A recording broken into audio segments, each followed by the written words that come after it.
Hello everyone and welcome into School Talk here on 98.5 WJHI, LP Jeffersonville, home of the Red Devil Network. Live from the television studios today at WJHI, I am Clay Abels with School Talk on November the 3rd, also on TV Cable 184. With me today is our superintendent, Mark Laughner. How are we doing today, sir? Great. Thanks for having me on, Clay. I appreciate it. You're here with us during our fall e-learning break. Let's start off with that. I know we'll get to the second semester calendar here in a minute, but with the fall e-learning break, I know COVID numbers have risen. This was, I know, part of your plan to have a break in between, keeps kids safe, keeps them away from the school. Talk about how you guys go through planning for COVID and try to adjust as best as possible, because this worked out quite well that with the numbers coming up, you could keep people apart and keep people safe.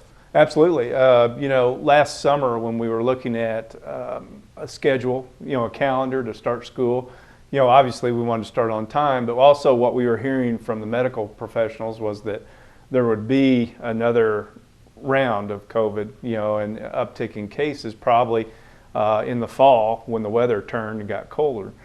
So we built in our calendar, those breaks, and this is one of them.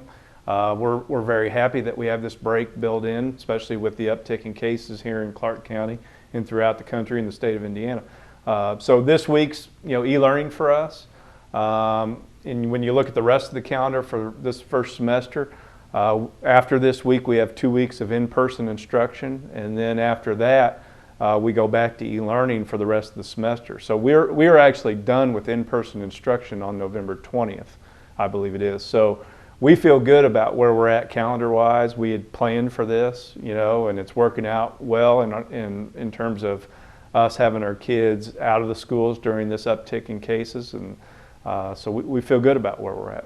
I know a few weeks ago we talked about the second semester calendar coming up. It just was announced last week. Describe to the community the calendar, kind of when it went into the decision-making process and how you ended up to find your second semester calendar. Well, this first semester calendar, was sort of a worst-case scenario. What we thought could happen with the weeks off that we build in, and a lot of the e-learning days. I think this first semester there was 26 e-learning days built in to this first semester calendar. And one thing we've learned during this first semester is that we probably don't need that many, and we didn't need the whole weeks off, as much as we were doing this first semester. So. Second semester, we built a calendar where we're going to have every other Friday will be e-learning, and that's for teachers to do professional development and also for teachers to reach out to their virtual students and also just check, sort of like a parent-teacher conference. We want to make sure our kids stay on track, and every other Friday we felt was a good calendar. Also, knowing that we'll probably have some inclement weather days where we'll do e-learning. And potentially with the uptick in cases, it's a very real possibility that Dr. Yazel and the health department could potentially shut all schools down for 2 weeks at a time in Clark County based on the increase in cases. So that's why we did the every other Friday e-learning. We got a lot of feedback from students, from staff, from teachers, from parents that the whole weeks of e-learning were difficult. Especially on the younger kids, because they were off a week and it was very hard for them to get started back up in school after being off for a week. So, we feel good about our second semester calendar, knowing that there's probably going to be some inclement weather and knowing that Dr. Yazel and the health department could potentially put schools out at any time because of the increase in cases. Because I think most medical professionals, and Dr. Yazel would tell you, January and February could be a very difficult time. For you, I know safety is obviously the top priority, and you guys have done a good job of keeping safety as the top priority. How often do you meet when, say, with Dr. Yazel or your cabinet and go over the calendar? Because I know, especially this year, unlike any other, things change day to day. Obviously, I know a lot of people thought we would have COVID numbers rise, but maybe not to this extent over the last few weeks. How often do you guys meet and go over the calendar and say, okay, let's make this tweak or let's change this? Yeah. Well, every Tuesday we have cabinet meetings, in terms of my team of cabinet members, which consists of, Karen Wesley, Melissa Bauer, Dr. Hartledge, Chad Shank, Tricia Helton, April Geltmaker. They're all on our cabinet, and we discuss all these possibilities and scenarios. We discuss what positive cases we have in the district at the time, how many students are quarantined at the time, and do we need to make any adjustments in that regard. With Dr. Yazel, probably every couple weeks we have a conversation with him. We just had one last week in regards to extracurricular activities and how many people can be at those events, and that was a good conversation last week about that. But also, a week and a half ago when we started seeing an uptick in cases, we also talked to him about, had a Zoom meeting with him about what are the next steps in regards to him and the health department. At what point do they put all schools out for a couple weeks on e-learning just to try to calm things down? And so we had a good discussion about that with him too. So we'll continue to follow his recommendations. When he makes a recommendation, we will follow it. The next thing to look at as you listen to that segue, there are extracurricular activities. We have, I know, sports coming up. Obviously, football still in session, but the indoor sports of basketball certainly on a lot of people's minds. We saw some restrictions put out early on, just family allowed at the basketball games. I know that's just for a moment. It's only going to be to November 11th, so that can change. But yeah. How did you guys come to that decision, and what's the future planning on athletic events and capacity? Yeah, well, really that was an order by Dr. Yazel in the health department, that only immediate family can come to the extracurricular events. And that immediate family, mom, dad, brother, sister, stepmom, stepdad, so it's not just 2 tickets, it's more than that, but it's just immediate family, just to keep everybody safe. Now that's through November 11th, I believe. There's a good possibility with the way things are going that Dr. Yazel in the health department will extend that another 2 weeks, but what he explained to us is he will do that 2 weeks at a time. Here on School Talk on November 11th on 98.5 WJHI and also on TV Cable 184 with our superintendent, Mark Laughner. Now let's look at something a little bit more positive. I know for you, a big week in terms of football. Jeffersonville upsetting Floyd Central in football. I know yesterday we were in here with Coach Isaac Parker. Talk about what that does for the school and the football program, and also having a sectional final already on the new football stadium. I know that was one of your big projects with Charlestown and Jeffersonville. What does that do, especially in a time like this, for school morale and just building up the football program here at Jeffersonville High School? Well, I've had numerous superintendents that have done this job a long time, and also principals that were principals for a long time that have told me that if your football team and your basketball team are winning, then that's good. Your morale's good. That keeps the excitement going in the school, and I think that they're right. I mean, that's very true. It keeps just has a positive vibe to it in terms of when your teams are winning within the school. Well, first of all, I'm very happy they get to use the field again. Exactly. They get to play another game out there. They only got to play one during the regular season, so to add another game out there in the beautiful facility, I'm very happy that they get to do that, and very proud that the team played the way they did Friday night. I mean, they started off a little slow, but you can tell that they've really come into their own as a team. And a lot of that has to do with coaching. Obviously you want to build your teams for the end of the year, and make sure they peak at the right time. And it seems like they're doing that, and hopefully they get the victory against New Albany.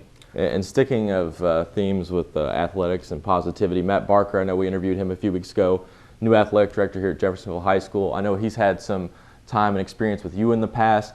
How did you all come together to make that decision to make him the next athletic director, and what do you think he'll add to Greater Clark County schools? Well, first, let me say Matt worked for me at Parkview Middle School when I was the principal there. He was a PE teacher, coached football down there, did a fantastic job, very organized, very detailed, very student-centered, and just did a fantastic job all around, and was a very, very good teacher. So when this job opened up, and he applied, and interviewed, he was seen as a very viable candidate. We had several good candidates, and I think when the committee was done with their interviews, he rose to the top. For those very qualities that I just mentioned. That he's a people person, he's very organized, he's very disciplined, he's very sports-minded, has a great athletic background, and he's just positive. He wants to see kids succeed not only on the field but also in the classroom and do things the right way.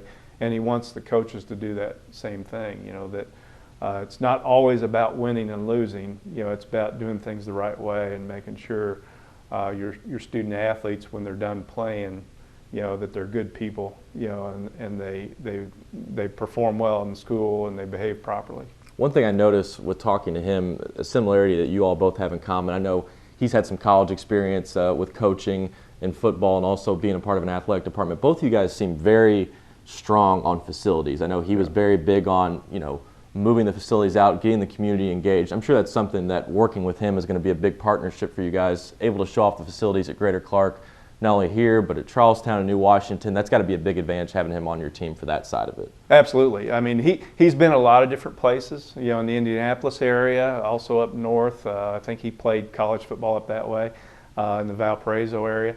I think he went to Valparaiso University and played up there. So he's seen a lot of things, in terms of different schools in the Indianapolis area and what they have facility-wise. And so he has a good vision for what Jeff High should look like, and it may take us some time to get there. And I think it's important to have nice facilities. We've mentioned and talked about it on this show a few times that people drive around and look at your facilities when they're trying to decide where to send their child to school. And it is an important piece of school and education. So we want to make sure we have nice facilities. Looking at education, switching from athletics, I know parents, when you talk about the end of semester one calendar, will be done in person near the end of November, and then for the month of December off, in terms of doing the e-learning and in person as we transition into semester two. I know a big thing, especially for younger parents, whether at the elementary or middle school level, you're trying to find a way to keep your kids engaged, keep them off video games, keep them from watching TV all day. What do you advise as a superintendent for parents to keep their kids engaged, keep them socially, emotionally interactive?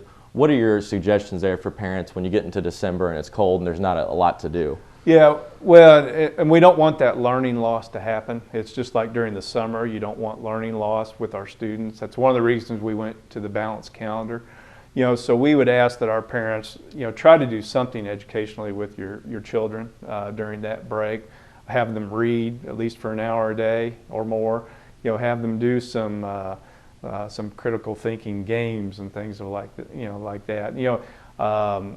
There's a lot of things. There's a lot of software and programs online that are educational, that they could be involved with, and we hope that our parents keep that in their mindset and making sure that their student, their child is doing something educationally and not just playing video games. And obviously they need a break and they need to be outside and playing and doing those things, but make sure they're reading, make sure they're doing some critical thinking type things, and and math skills and things of that nature. A big benefit to go with things to do would be the Fraser History Museum. I know adding that, a free membership if you're a student or teacher, a part of Greater Clark County Schools. How did that deal come about, and how big of an addition do you think that will be as opportunity for students and teachers to go out and learn and have some social interaction during the off time? Yeah, well, if you've ever been there, it's a great place to visit. I mean, the history within that building in terms of what you could learn, not only as a student but also as an adult. So we would highly recommend our parents take their children over there to see what's in there. Really, they reached out to us and offered that up to our students and staff, and so we made sure that we got that out, because it's a really hidden gem in our community in terms of a museum that we would like to see our students go to and parents go to and learn from that experience. Last thing I'll ask you today as we end up here on November the 3rd on School Talk, any message or anything you want to pass along to the parents on what's the biggest thing on your agenda right now in terms of as we move into December and get ready for semester two? What's the biggest thing on your mind, or anything you want to say to the community? Well, just continue to be flexible. We're going to continue to work as hard as we can to keep our students and staff safe. We do believe that we made the right decision in starting school the way we did, and also keeping our students in school, not only for academic reasons, but also that social emotional piece, that we felt it was very important that our students be in school, and we feel like we made the right decision, and we'll continue to push forward. Now, with that being said, safety is the #1 priority in what's going on right now.